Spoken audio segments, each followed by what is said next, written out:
This is what our parents think about our steroid usage and bodybuilding lifestyle. I'm Dr. Tony Hughes, Bostin Loyd, Coach Trevor. I'll go first. My parents watch the enhanced athlete videos, and they are seriously concerned for my health. But what really freaked them out was when I dyed my hair red. Then they were like, "We don't even know you anymore. Our Anthony that we raised would never dye his hair red."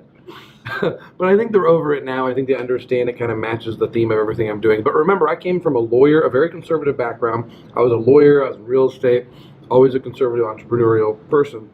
So the lifestyle of enhanced athlete, it actually does represent my lifestyle all along, but it represents parts that I didn't necessarily show the public. So now I'm doing steroids on camera, and I'm sleeping with Asian hookers on camera, and so and a whole bunch of different girls and crazy stuff. And so my parents are nervous about it because they really want me to be a family guy. They want me to take care of my daughter, take care of Vivian. They don't really like me sleeping with other girls and Vivian because they really want me to be committed to the family, and those are their family values. So there's a lot of friction with my parents. It's okay. They're still going to love me, but I do get the lecture. So that's what's going on with my parents. Last time I talked to them on the phone, they actually were crying, and it was very dramatic. So, but then the conversations that by text since then have been more positive. So I'm going to have Coach Trevor go next because he had a pretty extreme thing. The reason why Coach Trevor had to fly back early from Mexico back to the U.S. is because his mom watched some of the videos of Enhanced Athlete about the steroids and the girls. And what did she do, Trevor? She wasn't happy, but it was like a do or die ultimatum kind of deal. And the whole thing was, it was started from the Taiwan video on the roofline. When we did a video on roofies, I guess. And she had said, like, all these different things, that's awful. Like, what if that's your cousin? What if that's your sister? Like, something like that, And then, so right there, I was like, well, you haven't watched the whole video, did you? And I was like, you need to watch it. But she's like, I didn't want to watch more than a couple minutes. And then she's like, what would your family think, or this and that? And then that's when I kind of realized, I was like, you know what? It's the first time in my life I don't care what anybody thinks of me. I spent my whole life worried about what like 5 people think of me or what people think of me, in bodybuilding. And now I'm out of bodybuilding. I really don't care. I got tattoos and piercings that I could never do in bodybuilding because I worried what they were going to think of it. And so it actually made me happy to hear that. I was actually really happy. And but her biggest thing was, especially with my history, it's just the steroids. And so that was another thing, I'm pretty happy at the same time. I don't have to take steroids anymore.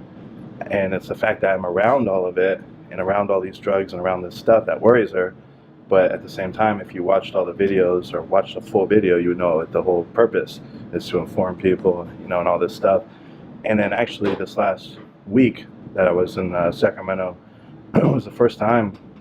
She's totally different, acted totally normal because I could tell she was always different, but acting totally normal. And she would bring up things, who is this person, who is that? So I know she's watching the videos now. So I think now she'll finish a whole video and understand it more, rather than just see a video title and go off the title like, what? Like, there's a girl in a video, we're talking about roofing and date rape, but the whole purpose was a warning for people, and so. All right, but you're so freaking huge. I mean, wouldn't your mom and your family know that you were taking a lot of steroids before? I mean, what is shocking about it now? Because there's pictures of me in the house when I'm 280 pounds.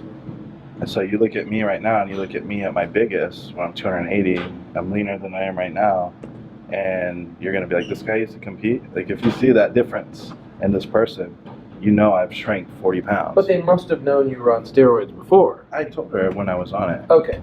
She never asked me, but when she did ask me. It just didn't become real until now you're on camera, like, involved in it more. Now it's real? Well, yeah, because, because she was always around it. I would come see her sometimes. There was a plan to see her for a few years, but she always knew I was big. I was natural. I was 225 pounds. So without anything. So I was always big to her. It wasn't really that much apparent when you see somebody frequently. And then after telling her I was on it, and a few times, the times I was on it, and so she already had that. She already had the inkling. But now that I've been off and she's seen how big I was, if she saw me get to 280, she's going to know something's up. Okay, last question before we get to Boston for Coach Trevor. Does your mom know you love ladyboys? Dude, I can't believe that. So yeah, I guess, I don't want to ruin it, the whole joke, but No, she'd asked a friend if I was into it, if I had hooked up with a guy or a ladyboy, because we had that joke about it. And so I think deep down she's like has that in the back of her head, just like everyone else. Like, did you really hook up with a ladyboy? You know? And I told her I didn't know until I saw the back of his name imprinted on his back. So I mean, I'm kidding. I'm kidding. But I'll leave that surprise because it's still funny to joke about. Okay. All right, Boston. Your parents, what do they think? My parents are pretty supportive. They're both bodybuilders. My mom, natural for many years, not natural for a couple years. My dad, full blown, because my dad competed the USA. He's a very, very successful bodybuilder. So they know it. They know what's going on. Are they happy about it as parents? Or my mom, at this point, she's probably more supportive than my dad, because like recently she was having like a lot of joint issues with her age and training, and I put her on some stuff, and she's like loving it, getting great results. Her joint problems are gone, her recovery's better, she feels a lot better. So I think before, when I lived in her house, she was very anti-steroid. A couple times she called the cops, saying he had steroids in his room and shit. Obviously they didn't do anything. Yeah, it got crazy at one point when I was living there when I was like 17, 18. My parents actually did raid my room right before my first cycle at 17. I was taking pro hormones, I blew up. They got suspicious, they raided my room and they took everything. And like that was like really sad, but when I hit 18, they gave it all back to me. But now it's completely different. Now they know that it's my lifestyle. I do this for a living now. So like right now, I would say they're both pretty damn supportive. Last question, is your dad, because your dad probably ran much lower dosages than you, and he understands what the normal dosage of each one of these compounds are, is he concerned knowing that you're doing such higher dosages than anyone in his era probably did? It was so much different though. Like back then, he doesn't really like. Even though my dad was so like enhanced for that time, like he placed second behind Gary Stridham in 1984 USA's, and Stridham ended up going pro. And then my dad blew his back out in '85. But see, the thing is they had drugs like called Blasterone, which was like a mixture of like 3 different drugs, and they would shoot it every other day. So they didn't really go by like, oh, they took like test and D-ball and off-season stuff like that. But as far as pre-contest drugs, it was like all mixtures of stuff that they would take. So like I couldn't even tell you what the dosages were, because he would just shoot CC this, CC that, and it was all like Blasterone was like the main thing they used back then, which was like an injectable anabar, trinacetate, parabolin, and test pro. All right. So be swell and swole. All right, friends of freedom, pioneers of human evolution. Sorry, Mom. I got to do it. You're crazy.